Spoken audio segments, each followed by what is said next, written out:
자, 그 다음 이제 마르크스 좀 보도록 하겠습니다. 마르크스.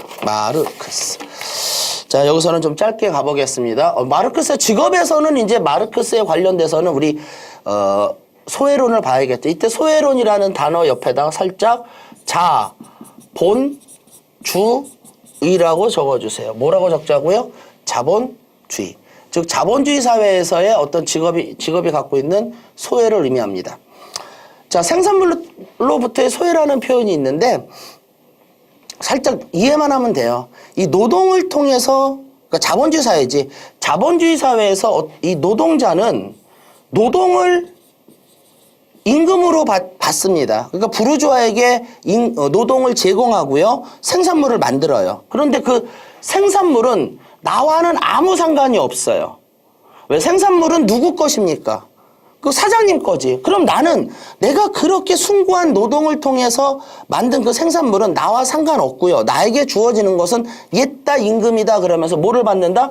임금을 받아버립니다. 자, 그러니까 그 생산물로부터 멀어진다는 거지.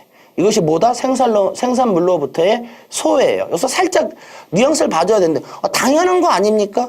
물론 당연하다고 볼 수도 있어요. 하지만 마르크스의 입장에선 그 숭고한 노동, 마르크스는 노동을 아주 숭고한 걸로 봤습니다.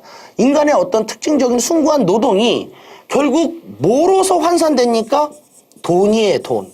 그 사악한 임금으로 사람이 평가되는 거지.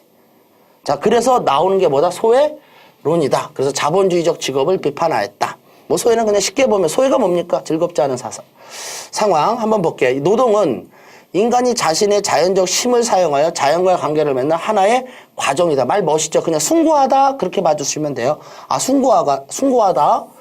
그러나 자본주의에서는 노동자가 생산수단을 사용하는 것이 아니라 생산수단이 노동자를 사용하는 왜곡에다가 소외라고 적어주세요. 여러 가지 표현 중에 이 표현이 있는데 노동자가 생산수단을 사용하는 것이 아니라 생산수단이 노동자를 사용하는데 이거 보자. 이 기계는 우리가 뭐를 생산하는 뭡니까? 생산수단이죠. 그럼 인간이 이것을 사용하는 거죠. 하지만 우리는 역으로 됐어요. 우리가 기계에 맞춰서 일해요. 우리가 기계를 조작하는 것이 아니라 우리 노동이 기계에 맞춰, 예를 들어서 컨베이너 시스템 같은 데서 기계가 주는 대로 우리는 맞춰서 동일한 일을 계속 반복해야 됩니다. 그러니까 보자. 생산수단. 기계라는 것이 노동자를 사용하는 왜곡된 현상이 일어났다. 이러면서 뭐가 나타난다? 소외. 요 그림을 한번 찾아봤는데 결국 확 때려 부수죠? 요 그림. 쳇바퀴에 사는 것들. 요 사람이 있고요. 여기서 소외고요. 이걸 해결하는 방법은 무엇이다? 혁명이다.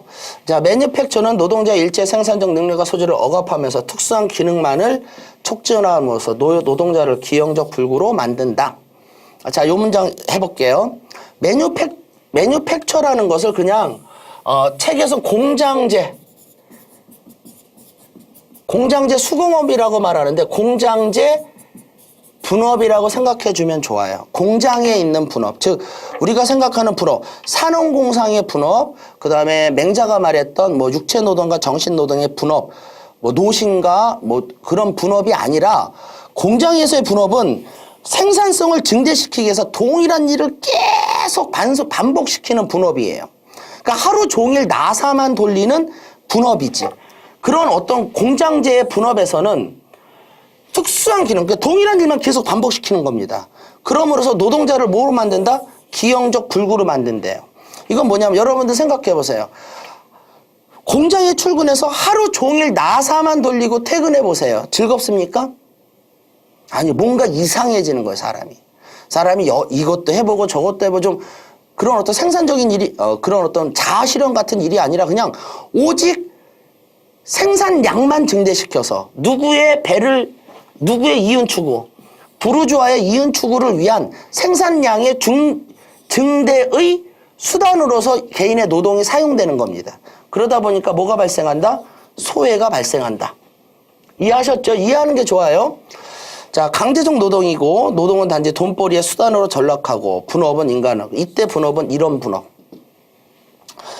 자, 자본주의 사회에서 경쟁과 생산성 향상만을 강조하며 인간소외, 즉 분업에서 인간소외. 해결 방법, 혁명. 이상사회, 공산사회. 생산수단의 공유, 소외, 극복, 인간의 본질, 회복, 자아, 실현. 네, 읽어보세요. 자, 요거 한번 볼게요. 동양의 직업관, 유교에서 플라톤, 칼뱅, 뭐 모두 이런 표현 들어가면 일단 X라고 보셔야 되는데, 자유로운 역할 교환이라든가, 뭐 개인들을 직업에 대한 자유로운 선택, 그 다음에 능력보다는 선호, 부의 축적을 위해 여러 직업에 종사해보자. 이런 표현들이 그동안 나왔어요. 그럼 그냥 한 번에 내가 기출문제 중에서 모두가 X가 되는 어떤 제시문을 나왔는데, 이런 지문 나오면은 X입니다. 왜냐면 뭐 자유로운 역할 교환 아니겠죠. 뭐 덕에 맞는다든가 뭐 그런 것들로 놓여야 될 것이고요. 또 우리 이 플라톤이나 칼뱅이나 우리 유교에서는 아직 직업 선택의 자유를 말할 수 있는 어떤 근대 이후에 자유로운 사회가 아니잖아. 그래서 직업 선택의 자유라는 개념이 이 당시에는 들어가기가 힘들어요. 그래서 전체적으로 다 X의 표현으로 사용되었다. 자, 이 문장 볼게요. 자본의 축적의 원천을 칼뱅은 소명 정신, 마르크스는 노동 착취로 보았다. 그쵸? 노동 착취라는 것은 부르주아죠. 부르주아가 노동을 착취해서 자본을 축적하고 있다. 마르크스 맞고요. 칼뱅의 입장에서는 내가 직업에 충실해서 돈을 많이 버는 것이 정당하다. 같은 말이 됩니다. 그래서 둘 다 5로 가야 돼. 둘 다 5래네. 그쵸? 칼뱅은 소명 정신을 자본 축적의 원천으로, 마르크스는 노동 착취를 자본 축적의 원천으로 보았다. 작년 6월 거고요. 좀 셉니다. 좀 알아주세요. 칼뱅은 노동을 신에 대한 봉사로, 맞죠? 마르크스는 자신의 본질, 여기서 본질에다 자아 실현, 자아를 실현하는 활동으로 보았다. 이것도 5로 가주세요. 칼뱅과 마르크스 비교한 거죠. 자, 칼뱅과 마르크스는 부의 축적이 노동의 근극적인 목적으로, 왠지 아닐 것 같죠? 틀려요. 그럼 뭡니까? 밑에 적어놨습니다. 부의 축적을 칼뱅은 소명 정신이자 천국의 징표로 본 것이고요. 궁극적 목적이 아니라 부의 축적은 뭐 직업에서 성공하는 것은 신의 영광 실현이며 소명 정신이며 천국의 징표고요. 마르크스는 부의 축적은 자본가들의 뭐로 바라봤다? 노동 착취로 바라봤다. 그리고 마르크스는 노동의 궁극적인 목적을 뭐라고 바라봤습니까? 자아 실현으로 바라봤지. 그래서 궁극적 목적으로 보면은 뭐 답이 될 수가 없다.